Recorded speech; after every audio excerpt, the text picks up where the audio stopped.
and it comes out in the US here now. The US here. Here we are in the US. Did not do that either. Or maybe this isn't reluctant, just a return home. It's my favorite book ever. What's the name of it? Let the Dark Academia Train Begin. Something that looks an awful lot like murder. So I am very behind the curve on reading the Sally Diamonds. It's not her name. It's the name of the book. Hi everybody, it's Audrey and welcome back to Chapter and Converse, and welcome to another book preview for the month ahead. So we are talking about all the books that are coming out in July. Not all the books, but you know what I mean. A bunch of the books that I'm super excited about. And safe to say, the summer of amazing books is continuing. So let's not waste any time. Let's start talking about the books. So as always, I will have the pub dates listed down below. They are always subject to change, but I would like to think that we are close enough to pub day that these won't switch too much. Also, some of these are going to be UK pub dates. There's some that have already come out in the UK that are just coming out here now. So as always, check down below for the full details. But first book I have is The Housekeepers, and this is by Alex Hay. So this one says, the night of London's grandest ball, a bold group of women downstairs launch a daring revenge heist against Mayfair society in this dazzling historical novel about power, gender, and class. So this is sort of like an upstairs downstairs with a heist, which I'm super excited about. So Mrs. King is no ordinary housekeeper. Born into the world of con artists and thieves, she's made herself respectable, running the grandest home in Mayfair. The place is packed with treasures, a glittering symbol of wealth and power, but dark secrets lurk in the shadows. So Mrs. King has been dismissed from her position, and she recruits an eclectic group of women to join her in revenge. So on the night of the house's most highly anticipated costume ball, set to be the event of the season, they plan to rob every possession right under the noses of the distinguished guests and their elusive heiress hosts. So this sounds really, really fun. I'm very excited for it. You guys know I'm not typically a historical fiction, but I am definitely down for heisty. I am down for some revenge. And I love, even though this is not anything to do with The Club by Ellery Lloyd, but I love the book. In that one, it was like an uber exclusive club for the rich, famous, and elite. And we saw it through the perspective of the people who worked at the resort. And I feel like this is like a little bit also of rich people behaving badly, but I love the revenge side of things. As someone who has always been the person behind the curtain pulling the strings in my jobs in an operations role, I feel like I can fully appreciate these people's desire for revenge. So first one up, very excited for it. The second book is Her Too, and this is by Bonnie Kistler. So this is a bit of legal quest for justice, some revenge. So in this one, we are following Kelly McCann, and it says that she is a fighter. She has fought to build a successful legal career, fought for the special needs of her family, and tirelessly fought for her clients. Her specialty is defending men accused of sex crimes. Falsely accused, she always maintains. Her detractors call her a traitor to her gender, but she doesn't care. Badass and brilliant, Kelly simply loves to win, and as the story opens, she's done it again, securing an acquittal for a renowned scientist accused of sexually assaulting his female employees. But the thrill of her victory is short-lived. That very night, she too falls victim of a brutal sexual assault. And almost as horrific as the attack is the fact that she can't tell anyone it happened, not without destroying her career in the process. Kelly has never backed down from a fight, and she's not about to start now. Joining forces with her rapist's other victims, the shrewd lawyer plans to turn the tables on him. It's not only about justice, these wronged women are out for revenge. But someone, it seems, is out for them, and one by one they find themselves facing even greater danger.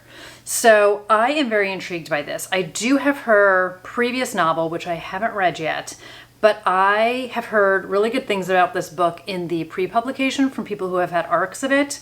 I really like the twist on this, where she is defending these men and then finds herself in a position where she can't go after the person who attacked her to risk her professional career. So I'm very curious to see where this goes, but on the list.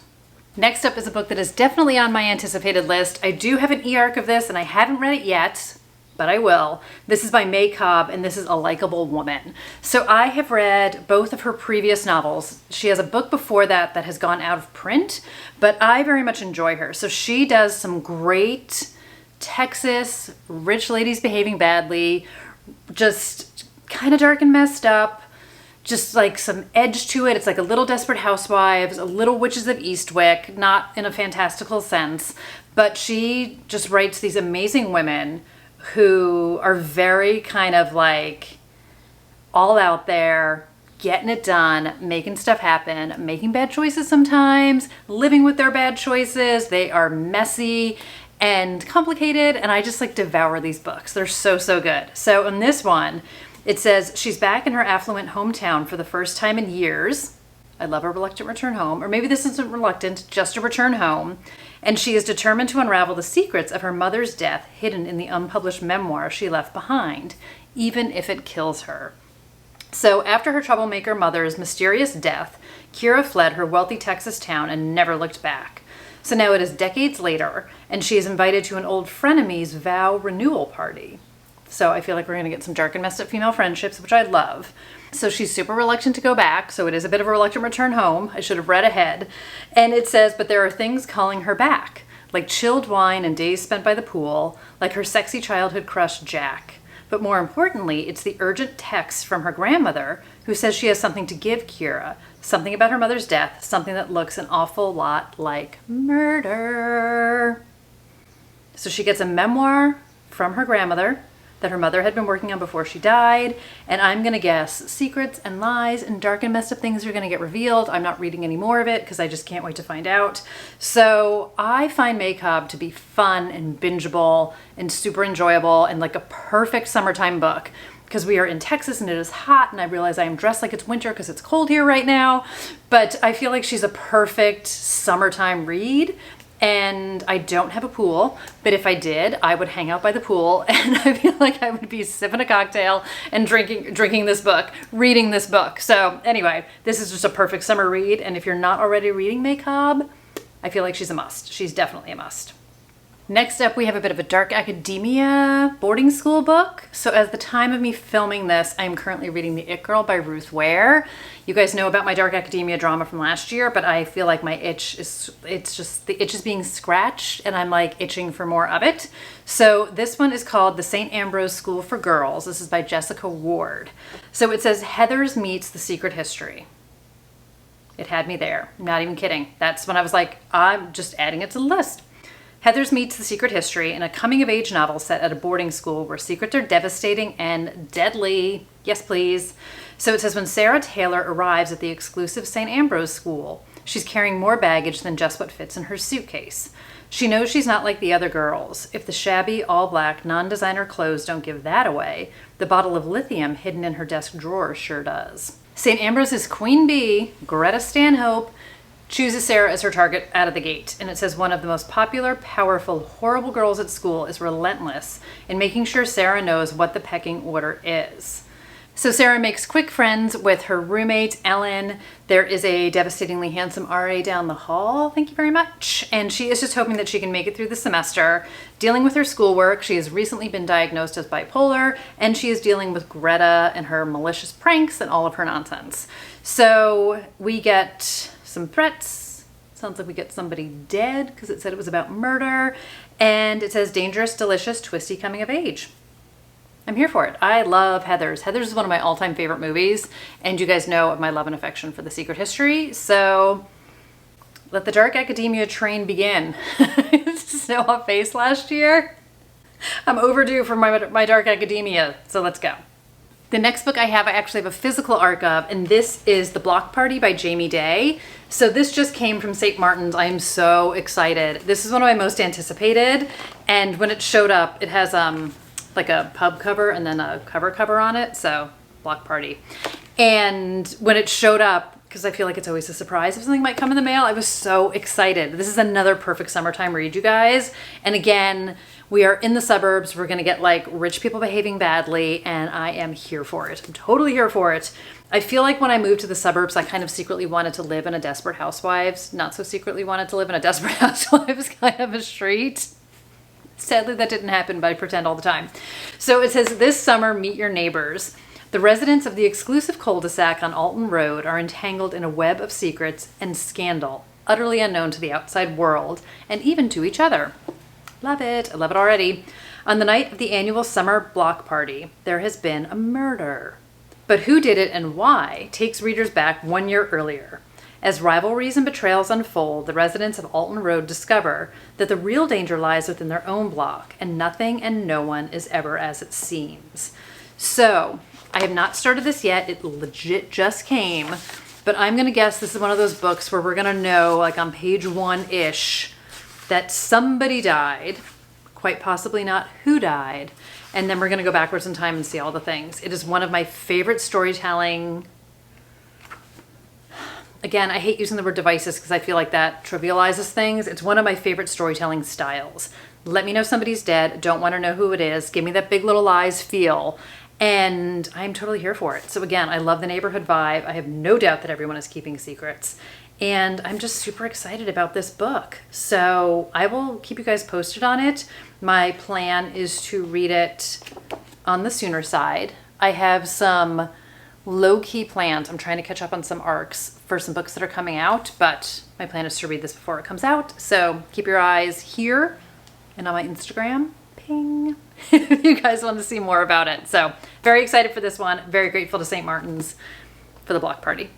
The next book is Whisper, and this is by Brian Dearborn. So I learned about this from Gare at Gare Indeed Reads. It was on his Instagram. Then I went to Brian's Instagram. This is the debut. So this is only available right now on Kindle, but my understanding is it will be available for purchase in paperback and hardcover when it comes out. So if you want to pre-order it on Kindle, great. If you want to wait for a physical book, just to let you guys know that.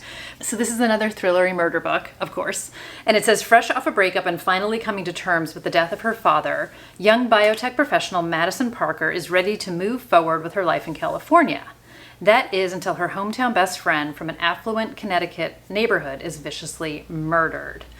So Madison is still reeling from the tragedy, and the killer begins to target other members of her inner circle. Serial killer. And she finds herself at the center of a string of increasingly brutal murders that span coast to coast. I love it. As she struggles to understand the killer's motive and protect her remaining friends, she realizes it's only a matter of time before she becomes a victim of the deadly game. But catching the killer once and for all means uncovering alarming secrets in her own life, secrets she might be better off leaving alone.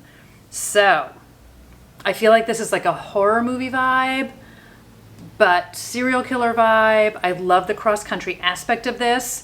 So this is Brian's first novel. I'm super intrigued by this one. You guys know I'm a big fan of Gare's recommendations, and I get a lot of recommendations from him. So this was nowhere on my radar, and super grateful to have it on my radar because I'm very interested in this one.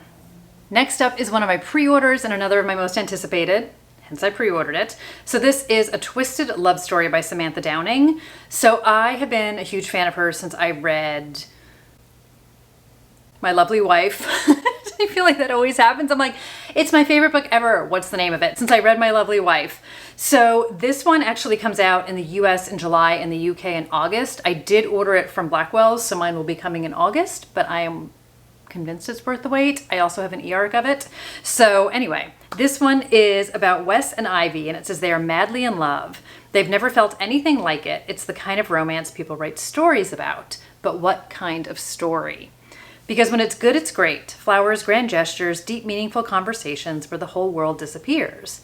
But when it's bad, it's really bad. Like, really, really bad. Vengeful fights, damaged property, arrest warrants. But their vicious cycle of catastrophic breakups and head-over-heels reconnections needs to end fast. Because suddenly Wes and Ivy have a common enemy, words, and she's a detective. There's something Wes and Ivy never talk about, in good times or in bad. The night of their worst breakup, when one of them took things too far and someone ended up dead.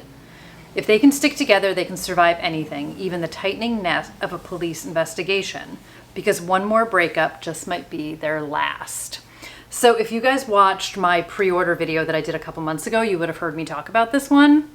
It's finally here, almost here. By the time you guys see this, it'll almost be here. So I'm very excited. I'm just a huge fan of hers. She did not have a book come out last year, and I feel like 2020, when everything went sideways with publishing and things got delayed and things weren't getting done, and then I feel like a lot of writers, myself included, really struggled to write. So there have been some gaps and delays and things with people's writing and books coming out. So anyway, this is definitely high on my list. very excited for it. Like I said, I'm a big fan of hers, and I'm excited to read this one. So another book I wanted to quickly mention, I talked about this. It came out in the UK in March, and it comes out in the US here now. The US here. Here we are in the US. This is Strange Sally Diamond by Liz Nugent. So I am very behind the curve on reading Liz Nugent. I have read one of her books. I owned 3. I'm gonna get there. I'm gonna get there. But this one is about Sally, and it says she cannot understand why what she did was so strange. She was only doing what her father told her to do, to put him out with the rubbish when he died. Now Sally is the center of attention, not only from the hungry media and worried police, but also a sinister voice from the past she has no memory of. As she begins to discover the horrors of her childhood, recluse Sally steps into the world for the first time, making new friends, finding independence, and learning that people don't always mean what they say. But when messages start arriving from a stranger who knows far more about her past than she knows herself, Sally's life will be thrown into chaos once again. So this is another book I've heard great things about. I was 1,000% going to pre-order it. The book depository thing happened. All my pre-orders got canceled. And then I decided to take a beat and try and catch up on some of the books I have. Did not do that either. But anyway, this one's definitely on my radar. I would like to get to some of her previous books as well and feel like I've made a dent in some of the books I have, but I'm really curious about this one. Like I said, I've heard great things about it, so very intrigued. And then the next book I have is a sequel. This is A Game of Lies by Claire McIntosh. So this one comes out in the UK, and the audiobook only is coming out in the US in July. I could not find a US physical book release date. Unclear why, but you can order it from Blackwell's if you want, or you can get the audiobook in the US if you want. So this is A Game of Lies. This is book 2 in the Fionn Morgan series. So The Last Party is the first book in the series. I read that. That's the one that takes place on New Year's Eve, New Year's Day. I read it on New Year's Day. Loved it. So in this one, we are following DC Morgan. So she was one of the investigators in book number 1, and she is on a new case because the beauty of having a detective as one of your main characters is you can build a great series. So this one is about 7 reality show contestants, and they are stranded in the Welsh mountains, and they have no idea what they signed up for. So it says each of these strangers has a secret. If another player can guess the truth, they won't just be eliminated, they'll be exposed live on air. Ugh. The stakes are higher than they ever imagined, and they're trapped. Then one of the contestants disappears. It wasn't supposed to be part of the drama. So Detective Fionn Morgan is brought in, and she has to put aside what she's watched on screen and find out who these people really are. So I have read a few Claire McIntosh books, and I have enjoyed all of them. What I found really fun about The Last Party is I feel like she really infused some great humor with a solid mystery, with a great kind of Agatha Christie style cast of characters where you have small town vibes, you have the rich people coming into the small town, you have kind of that upstairs downstairs like the Housekeepers vibes to it.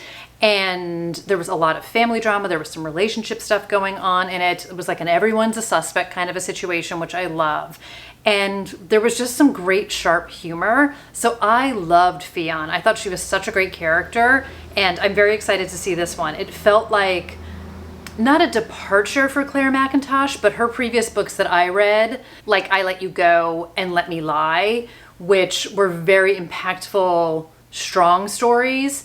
I did not find the same humor in them. I don't think the humor would have been appropriate in those books, but I liked the infusion and just sort of like a snark and a wit and like a very dry banter, which I very much enjoyed. So all that to say, I have ordered it from Blackwell's. I'm very excited for it. And I think you can maybe also get it on Kindle. You know the thing. Just Google it. Just Google it. All the true facts will be on the internet with the day it comes out. So anyway, somebody's fumbling today. The next one is another YA mystery thriller, and this is The Legacies by Jessica Goodman. So this says Old Money, New Secrets, One Killer Party. Scoring an invitation for membership to the exclusive Legacy Club in New York City is far more than an honor. It gives you a lifetime of access to power and wealth beyond any prep school doors and guaranteed safety and security, as Legacy Club members will always look out for their own. That is, after you make it through a rigorous rigorous week of events and the extravagant gala, the Legacy Ball. So we have a bunch of students from Excelsior Prep. They are all seniors. They are nominated as legacies. Their family pedigrees have assured their membership since birth, even if they're all keeping secrets that could destroy their reputation. Then we have our scholarship student from Queens named Tori Tasso. She's a surprise nominee no one saw coming. We always need an outsider, don't we? So Tori's never fit in this world of designer bags, penthouse apartments, and million-dollar donations. So what did she do to secure her place? The night of the ball is supposed to be the best night of the seniors' lives, a night of haute couture, endless champagne, and plenty of hushed gossip. Everyone expects a night of luxury and excess. We know how wrong this is going to go, right? No one expects their secrets to come out or for someone to die trying to keep them hidden. This is so up my alley. I feel like this is Gossip Girl with maybe some Pretty Little Liars, and I'm all here for it. I'm all here for it, and I love the cover. I think it's stunning, and I'm very excited. Very excited. I should look at you when I say that. Very excited. And then the last book I have is from Sherry LaPena. This is Everyone Here is Lying. Again, it has been a beat since I've read a Sherry LaPena book. I was going to say Liz Nugent book. We already did that a few minutes ago. So in this one, it says, welcome to Stanhope. We're getting Stanhope again. Welcome to Stanhope, a safe neighborhood, a place for families. William Wooler is a family man on the surface, but he's been having an affair that ended horribly this afternoon at a motel up the road.